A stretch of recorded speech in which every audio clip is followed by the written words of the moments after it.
Le 7 décembre 1930, à San Francisco, en Californie, Marietta Cruz, une infirmière de 35 ans, travaillait de nuit à l'asile de Fou Magdalene lorsqu'elle a aperçu quelque chose qui courait dans le couloir dans l'obscurité. Elle a décidé d'enquêter pour voir de quoi il s'agissait.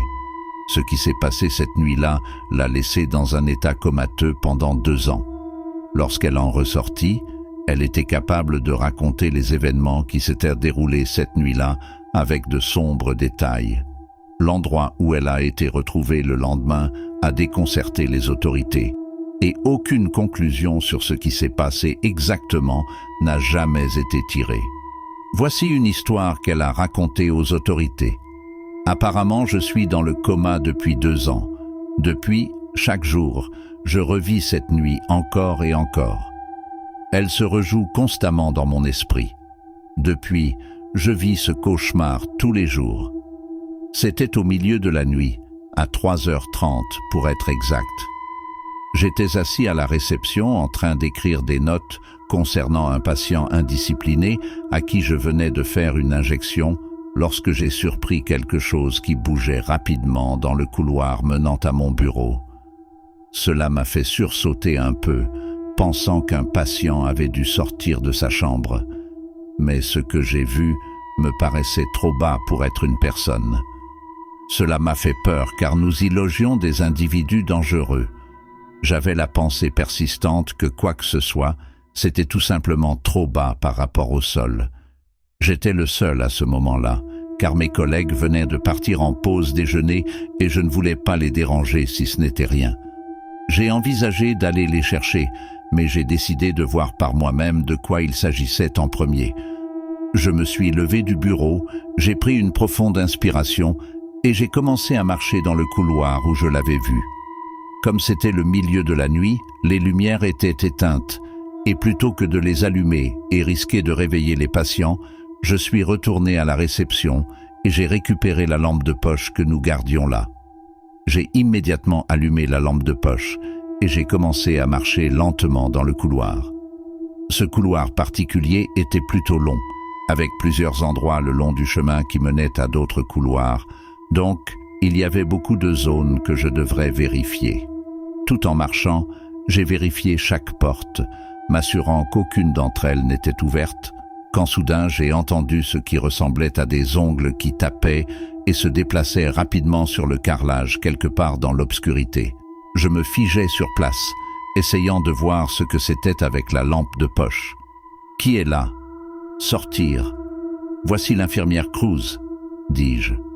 Il n'y avait rien d'autre qu'un silence étrange, alors que je me tenais là, déplaçant la lampe de poche partout, essayant de trouver ce qui faisait ce bruit.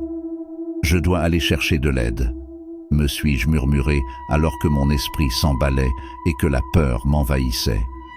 Quelque chose en moi, je ne sais pas, peut-être la curiosité, m'a poussé en avant alors que je commençais à marcher vers l'endroit où j'avais entendu le son. J'arrivais au bout du couloir, là où je devrais tourner au coin, quand j'entendis à nouveau une course. J'ai failli laisser tomber la lampe de poche, alors que ma main tremblait de peur. À ce moment-là, je savais que j'aurais dû faire demi-tour pour demander l'aide de mes collègues, mais pour une raison quelconque, j'ai continué à marcher. Quand j'ai tourné le coin, j'ai entendu quelque chose derrière moi, et j'ai senti quelque chose me courir dans la jambe. J'ai crié d'horreur. Quoi qu'il en soit, il a remonté mon dos et s'est attaché à l'arrière de ma tête. La prochaine chose dont je me souviens, c'est que j'étais allongé sous un lit sur le ventre, la tête tournée sur le côté. J'ai essayé de bouger, mais je n'y suis pas parvenu. J'ai pensé, qu'est-ce qui se passe? Quand soudain, j'entendis des pas s'approcher du lit derrière moi. Les pas se sont soudainement arrêtés, et j'ai de nouveau entendu quelque chose se précipiter sur le sol. L'idée de crier à l'aide m'a traversé l'esprit, mais comme je ne pouvais pas bouger, j'ai décidé de garder le silence. Je ne pouvais que bouger les yeux alors que j'essayais de regarder autour de moi du mieux que je pouvais pour voir si je pouvais voir ce qui se précipitait, mais il n'y avait rien devant moi. J'ai alors senti quelque chose remonter lentement sur ma jambe droite. Puis, sans avertissement, il m'a attrapé me sortant de dessous le lit et hors de la pièce dans laquelle je me trouvais. J'ai été rapidement tiré sur un sol carrelé. J'ai essayé de deviner où j'étais, mais comme je ne pouvais pas bouger la tête, tout ce que je pouvais voir était le mur à côté de moi, et je n'avais aucune idée de l'endroit où j'étais. Est-ce que je vais mourir? Où est-ce qu'on m'emmène? Pensais-je alors que j'étais entraîné dans l'obscurité. J'ai été traîné un moment avant de sentir une chute soudaine et de réaliser que j'étais en train de descendre des escaliers, ce qui signifiait que nous nous dirigions vers le sous-sol. Alors qu'on me faisait descendre les escaliers, qui étaient en métal et en carrelage, ça me faisait un mal de diable lorsque ma tête heurtait chaque marche.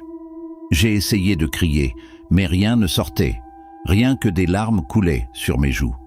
Une fois arrivé en bas des escaliers, j'ai été entraîné un peu plus loin dans l'obscurité avant de m'arrêter brusquement. J'ai alors pu entendre ce qui ressemblait à des centaines de choses se précipitant sur le sol en béton. J'ai alors senti les choses, une par une, commencer à ramper sur moi jusqu'à ce que tout mon corps soit couvert. J'étais horrifié alors que j'étais allongé là, avec ces choses inconnues qui me couvraient. Quelques minutes se sont écoulées. Puis, j'ai entendu ce que je pensais être un homme criant quelque chose, quelque part dans l'obscurité. Les choses m'ont immédiatement échappé. J'entendais des pas approcher, puis je m'arrêtais brusquement lorsqu'ils arrivaient à côté de moi. J'ai ensuite été rapidement attrapé par quelque chose et emporté dans l'obscurité. Ce qui me portait empestait quelque chose que je n'avais jamais senti auparavant. Je ne peux pas le décrire. C'était horrible. Quelques minutes se sont écoulées avant que je sois jeté à terre, et tout ce qui m'emportait s'est enfui.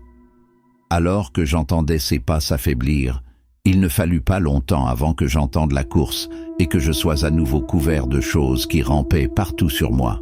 À ce moment-là, je ne pouvais toujours pas bouger ni crier.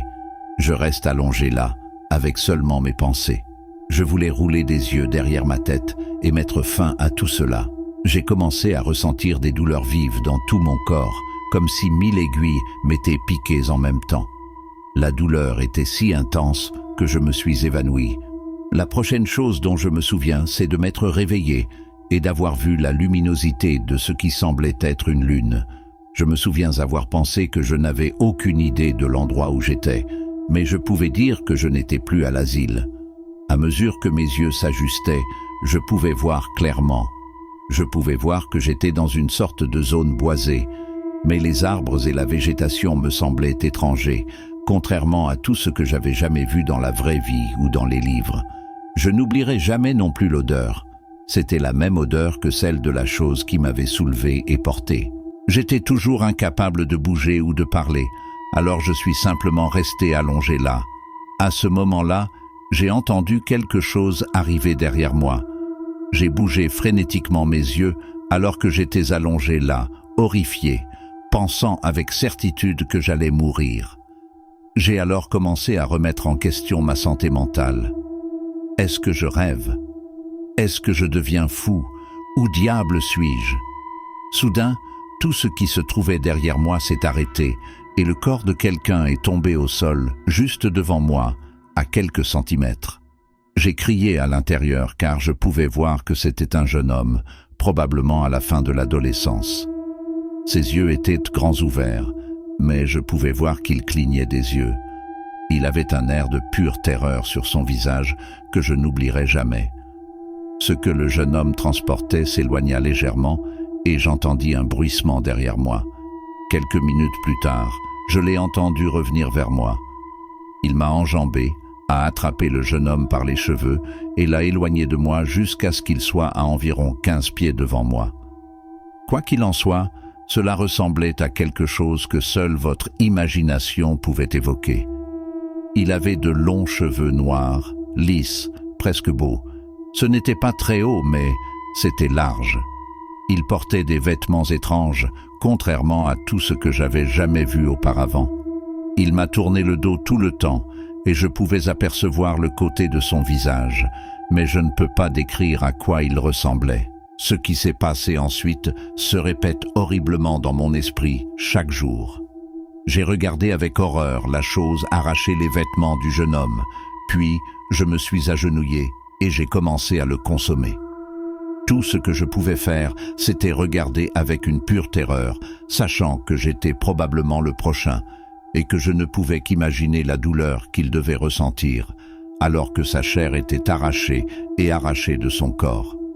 La chose s'est nourrie de lui pendant un moment, avant de se lever et de marcher en direction de la lune, avant de disparaître dans les arbres, sans jamais se retourner vers moi, comme je l'avais espéré.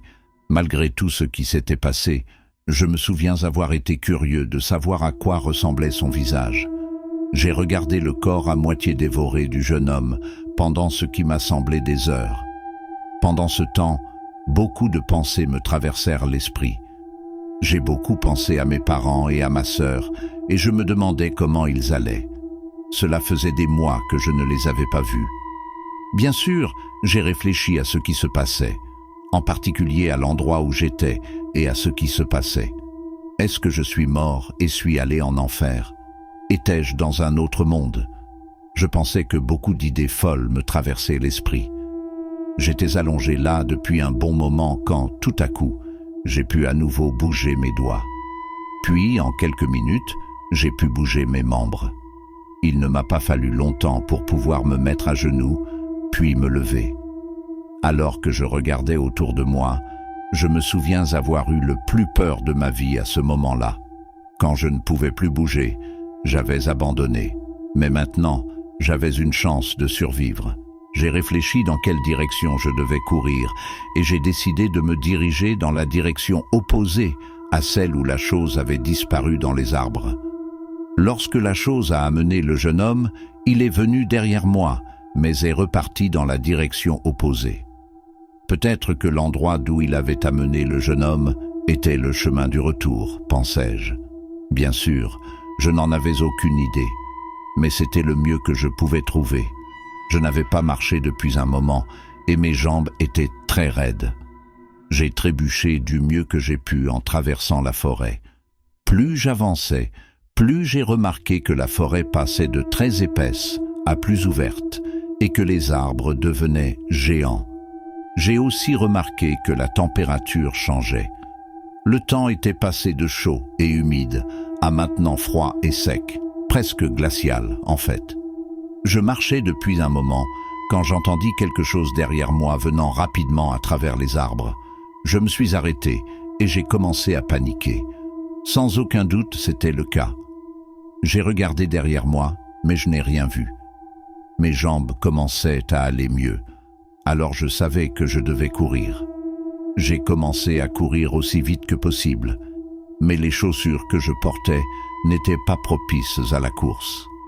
La robe que je portais ne cessait également de s'accrocher aux buissons et aux branches, ce qui me ralentissait. J'ai essayé d'écouter la chose pendant que je courais, mais je n'ai rien entendu. J'ai décidé de ne pas m'arrêter pour vérifier car de toute façon, cela n'avait pas d'importance. J'ai couru et couru jusqu'à ce que j'étais sur le point de m'évanouir d'épuisement quand, sans avertissement, je dévalais une colline raide. Puis, tout est devenu noir. Apparemment, je me suis réveillé 2 ans plus tard, ce qui a été un choc pour moi. Comme je l'ai dit au début, au cours des 2 dernières années, alors que j'étais dans le coma, j'ai revécu ces événements dans mon esprit encore et encore. C'était un cauchemar qui ne finirait pas. Marietta a été retrouvée par des chasseurs le lendemain matin, le 8 décembre, à 6 heures du matin, allongée sur une route au cœur de ce qui est maintenant connu sous le nom de Parc national de Redwood, à plus de 300 milles de l'asile d'aliénés de Magdalene, où elle a été trouvée. Lorsqu'elle a été découverte, elle a été rapidement emmenée à l'hôpital le plus proche, où ils ont découvert qu'elle était couverte de centaines de petites marques de morsures provenant de quelque chose d'inconnu. Les autorités ont enquêté de manière approfondie sur l'incident, mais ne sont jamais parvenues à une conclusion. Comment elle est arrivée là-bas reste un mystère à ce jour. Au fil des décennies, de nombreuses personnes ont tenté d'enquêter sur cette affaire, mais celle-ci n'a jamais été résolue. Ses collègues sont allés déjeuner à 15h15, laissant Marietta toujours à la réception. Il faut au moins 5 heures et demie de route du parc national de Redwood depuis San Francisco, et elle a été découverte à 6 heures du matin, ce qui est loin d'être suffisant pour faire le trajet. Pour plus d'histoires d'horreur effrayantes, abonnez-vous.